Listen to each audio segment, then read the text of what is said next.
Habang sa unahan, sina Xiaolang at Jinwo ay tahimik ding inihahagis ang kanilang mga linya, nakatingin sa mapayapang tanawin sa harap niya. Nakaramdam siya ng tahimik na saya na namumukadkad sa kanyang puso. Lahat ay tila tunay na masaya. Bigla, si Jinwoo na nakaupo sa tabi niya, ay bumasag sa katahimikan ng may panunuksong tono.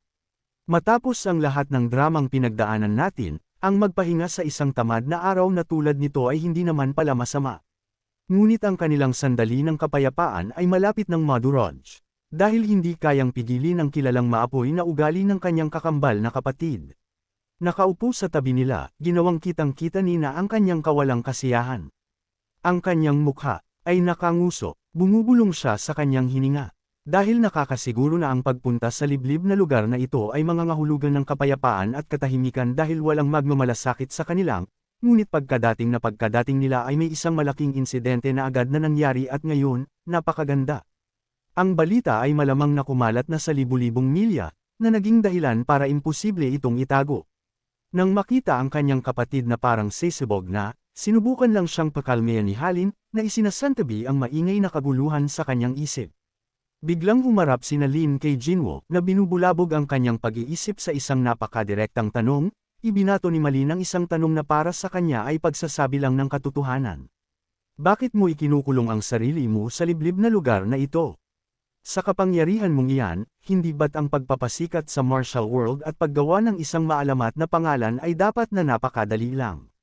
Gayunpaman, casual lang niyang ibinalik ang tanong sa kanya.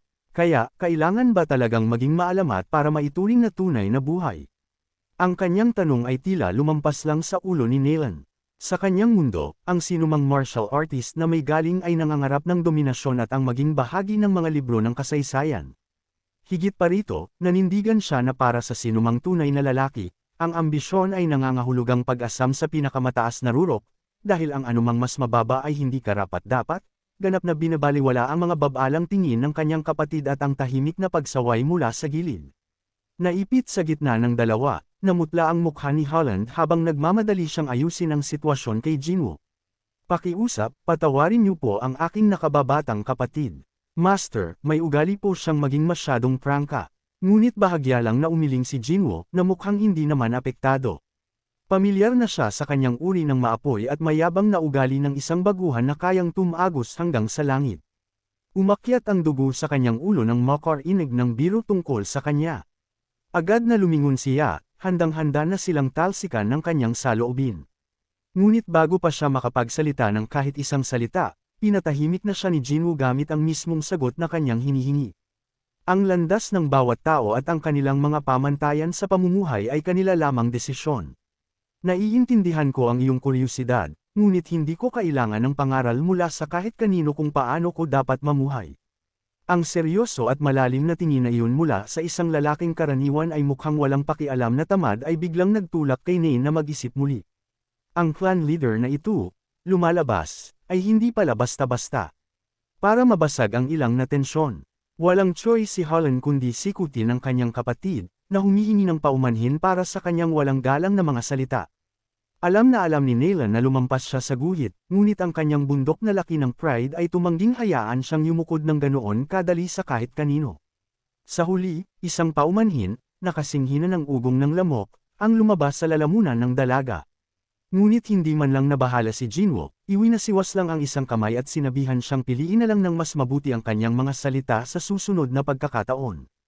Habang ang kapaligiran dito ay kasing tense pa rin ng isang nakahandang busog mula sa kabilang bahagi ng kwarto, ang nakakapangilabot na sigaw ng yaya ay biglang pamunit sa katahimikan. Young Master, ang iyong, mukhang isang leviathan na ang kumagat sa pain. Ang mga labi ni Xuanhao ay napangisi habang nagsisimula siyang maglakad ng dahan-dahan patungo sa likuran. Ang fishing rod ay nabaluktot sa isang perpektong crescent moon habang ang isang nakakagulat na puwersa ay humila rito. Hindi niya kailanman inakala na ang mukhang mahinang yaya na ito ay nagtataglay ng ganoong nakakagulat na lakas. Matapos ang isang maikling pakikipagbuno, ang dambuhalang isda ay naiangat na mula sa tubig. Ang katawan nito ay kumikislap sa kulay pilak na kaliskis, at ang mga asul na palikpik nito ay nagniningning sa sikat ng araw. Mayroon itong mahabang parang espadang nguso.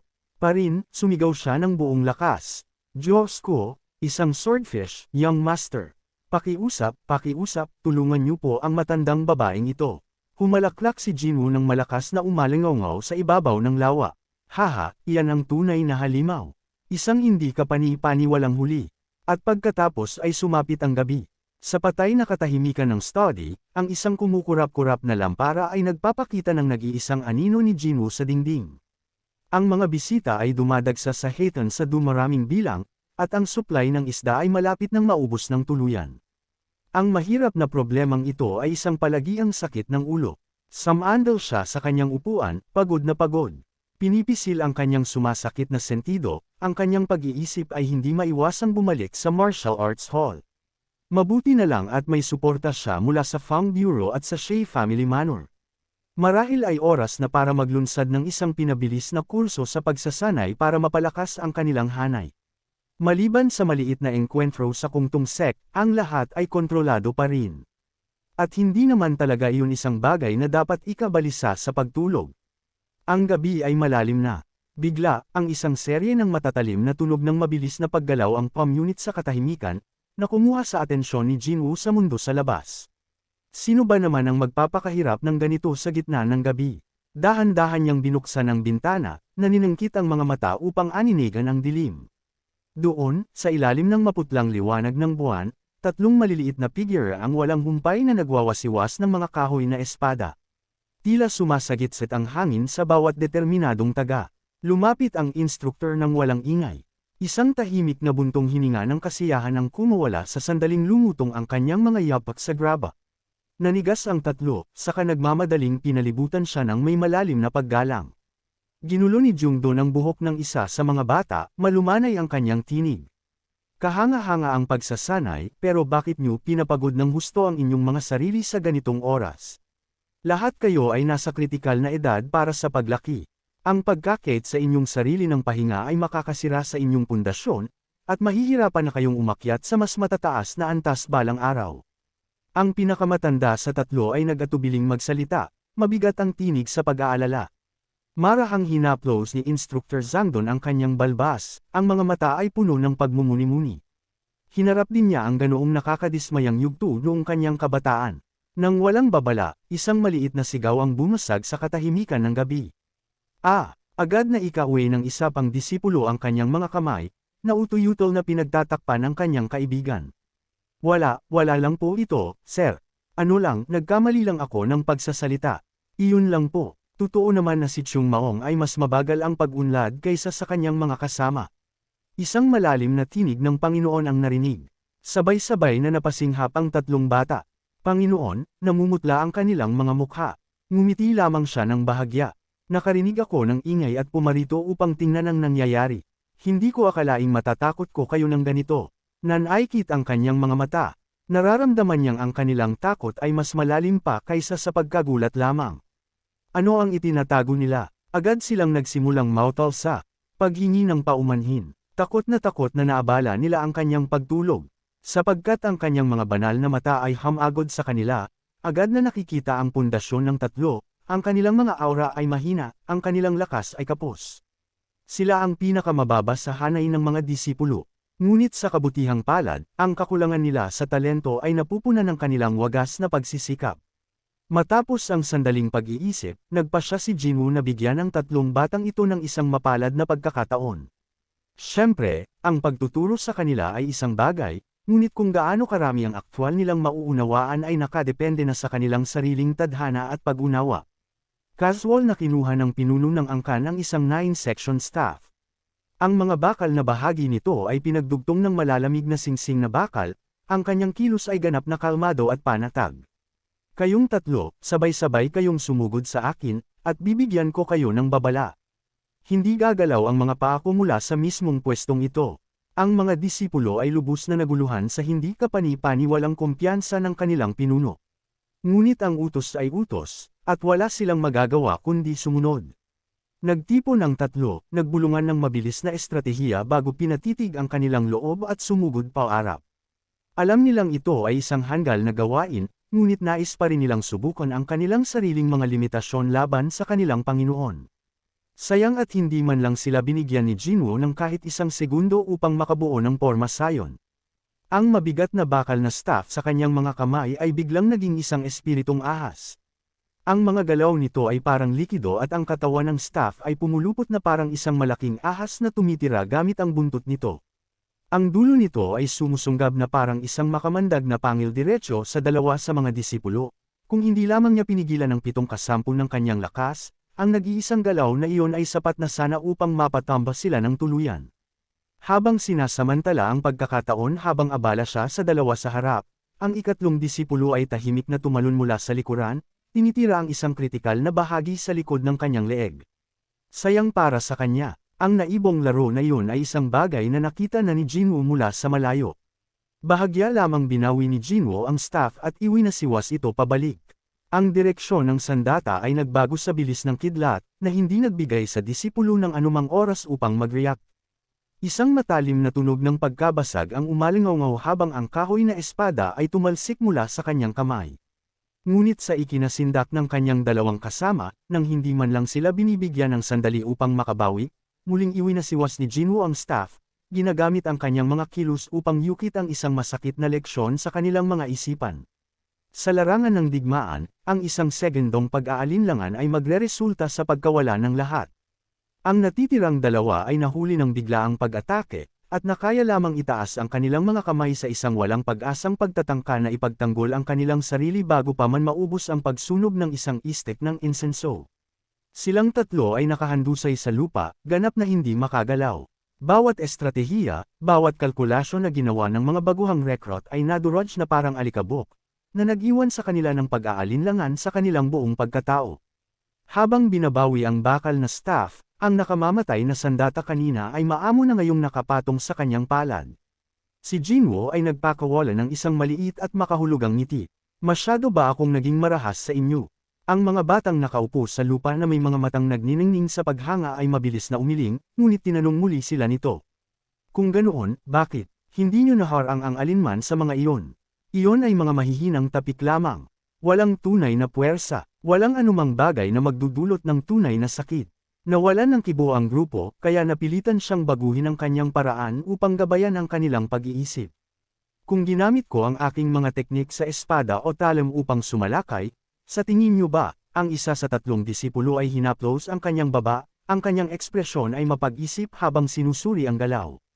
Ang panimulang pwesto na iyon, sa tingin ko ay baka mahaharang ito ng isang estudyante. Ngunit iyon ay ang paunang galaw lamang. Ang paraan ng pagdaluhong niya sa isang inaasahang pwesto at pagkatapos ay marahas. Isang bahagyang ngisi ang gumuhit sa mga labi ni Jinwoo, isang ngiti ng wagas na kasiyahan. Ang mga batang ito ay nagsisimula na ring makita ang kabuuang larawan. Ang kanyang tinig ay naging malalim at matatag. Narinig ko ang inyong mga alalahanin, ang takot na naiiwan na kayo ng inyong mga kasama. Ang bawat isa ay ipinanganak na may iba't ibang antas ng talento. Ang ilang pundasyon ay malakas, ang iba ay mahina, ngunit dahil lamang sa ang inyong likas na kakayahan ay hindi ang pinakamagaling ay hindi nangangahulugang kailangan nyo ng sumuko sa landas ng martial arts. Maaaring mabagal ang inyong pag-unlad, ngunit hindi ito dapat maging isang dulo. Pagkatapos niyang magsalita, itinuro niya gamit ang kanyang baba si Malong, na nakatayo doon ang nakakross ang mga braso at may mayabang na tingin sa kanyang mukha, isang buhay na patunay sa puntong kanyang sasabihin. Pagkatapos ay lumingon siya pabalik, ang kanyang matalim na tingin ay humahagod sa mga disipulo.